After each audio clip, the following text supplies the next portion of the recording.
what else at the RSA just maybe more conventionally stood out at you?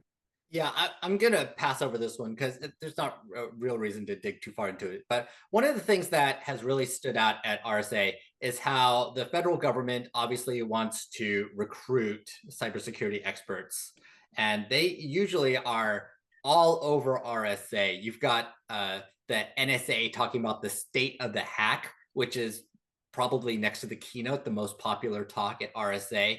It is usually a standing room only event where the NSA literally talks about the biggest security issues of the past year. This year, that State of the Hack talk was canceled with very little notice. I would say in mid-January, we got announcements that this was not going to happen. I guess there were some government cuts. And we had a very political keynote from Homeland Security Secretary Kristi Noem, previously, South Dakota governor or whatever. And it's a little odd to see such a politicized talk coming from the federal government rather than the cybersecurity experts that they typically have. Yeah, I mean, I think it is. Well, it speaks volumes, but I think more than anything, it speaks to sort of this dangerous confluence of this intersection of what's happening, right? I mean, and it's not just with security, and we don't need to dive into it, but I think across a lot of our what have heretofore been independent agencies that were sort of tasked with making sure that the government and really vis-a-vis the government, the mechanisms of the country functioned sort of without regard to the political standing of which administration was in office.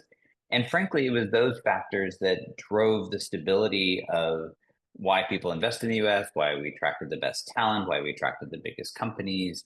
And I think this is just another sign of this is maybe the greatest risk factor around all of this is that if the U.S. is not seen at the forefront of cybersecurity, I mean, it's an arms race. And while I don't cover security and don't follow it, that doesn't mean I don't understand the absolute dire criticality and importance of it.